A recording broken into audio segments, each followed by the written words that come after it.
So imagine you're getting ready to mail something. Let's say it was maybe, I don't know, like 1990 or 1986. I don't know why I said 86. Why not? You would write the address on the envelope or the box or the label. You'd probably put your return address, but the one thing that you would absolutely have to make sure is on the parcel is some kind of stamp. If it was a regular old letter back in the day, you would have to unroll your little stamp roll, rip it off at the perforation, give it a lick, and stick it on the envelope, right? Or or you could buy an entire book of the peel and stick stamps. And the nice thing about the book of stamps is that I could walk over to the post office right now, buy a book, and I could be using it for the next 6 months, depending on how much mail I send. This is something that seems, or that is very intuitive, right? Mailing a letter, mailing a package. I need you to think about something a little differently when I tell you about the new evidence that's come forward in the case of the murder of Brittany Phillips. A couple of weeks ago, Maggie, Brittany's mom, had gotten a call from her ex-husband, and he found a piece of mail that had been sent by Brittany. And the thing about this piece of mail is that the cancellation date. So, when you run a piece of mail through a postage machine, it's canceled by the machine, or if it's a larger parcel, it's hand canceled, whatever. You know what I'm talking about. The little round thing with the name of the town or the post office with the zip code, right? So we're all familiar with that. And the date on this envelope from Brittany was September 29th, 2004. I mentioned in the timeline that the last time that Brittany was seen alive or heard from was, according to Tulsa Police Department and the medical examiner, was the 27th of September 2004. So they put her time of death sometime the evening of the 27th of September to the 28th. And so then you have this letter show up that is canceled on the 29th. What a reminder, right? So it's one of those things. It's like, did this piece of mail, is it just a message from Brittany, or a reminder, or just one of those things that happens sometimes to those of us, these moments where we feel like we're being talked to by the person that we love who's dead? Is it just something special that's a reminder of her? The piece of mail that Brittany's dad has this cancellation on it a day after, or 2 days after, the date that she was supposed to have been dead. There's a lot of explanations for this, and when Maggie and I first started talking about this new information, it was like, well, was it the kind of thing where Brittany had put it in a letterbox, or dropped it off at the front desk of like her school, or her apartment complex, to have the letter carrier, the post office pick it up, and it just maybe didn't get postmarked until the 29th, but she had maybe it got stuck in the back of a letterbox. And so that could be.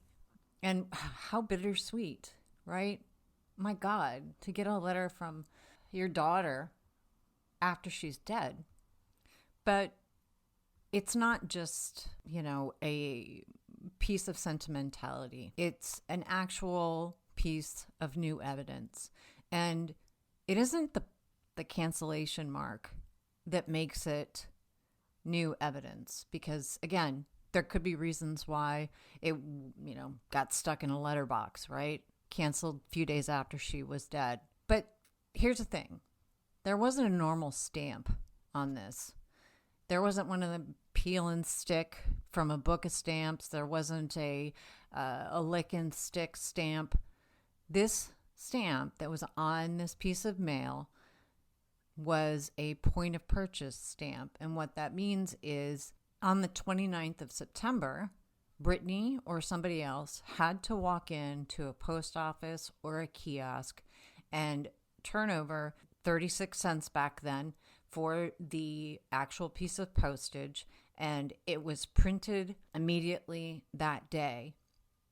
And the thing about those point of purchase stamps is that they are printed out with a code and all these other things, but importantly, it's printed with the date that it was purchased. And that date is September 29th, 2004. So it's not just the cancellation date that could potentially be explained away, that little circle, that stamped Tulsa on the 29th. We could explain that away. We can't explain away the date on the actual piece of postage that is on the piece of mail. And so what that means is that the timeline has shifted. And so what does that mean? To me, again, as an investigative reporter, I can only look at it through that lens because I'm not a detective. I'm not a cop. And in this case, common sense is quite right in assuming that the piece of mail was sent on the 29th. But as an investigative journalist, when I spend time doing research on a long-term project, like for example, I just got done working on nearly a year-long investigation.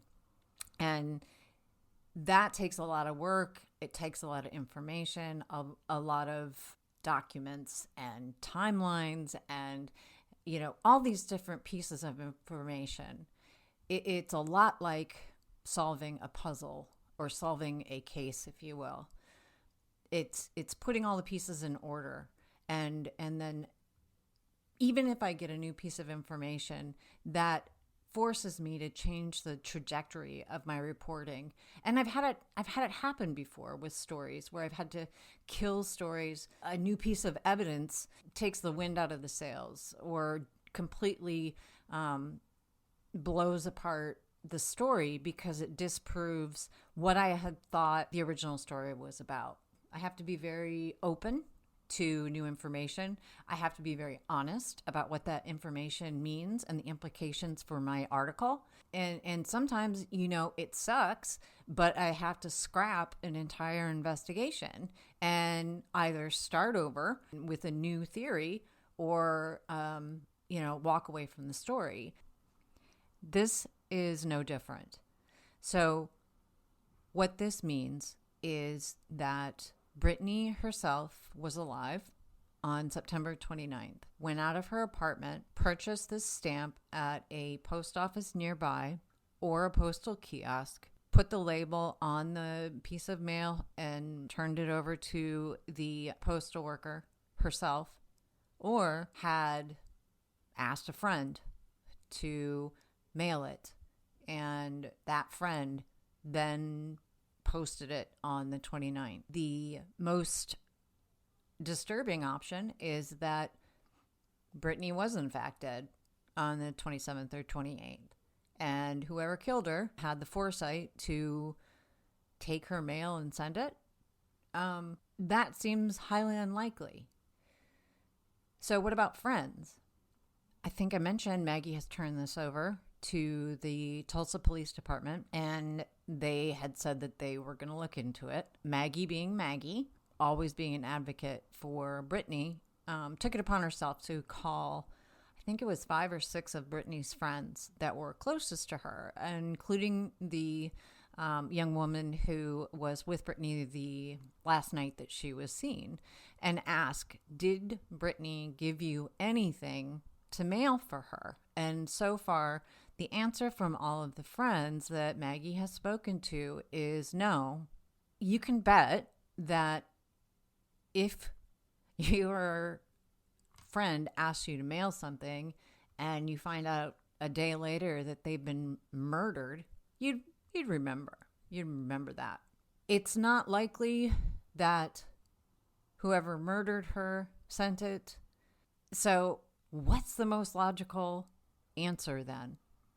And the most logical answer is that it was Brittany, and that the timeline needs to be shifted. The time of death has to be looked at again. You have to go back to the medical records and see if you can determine a more specific time of death.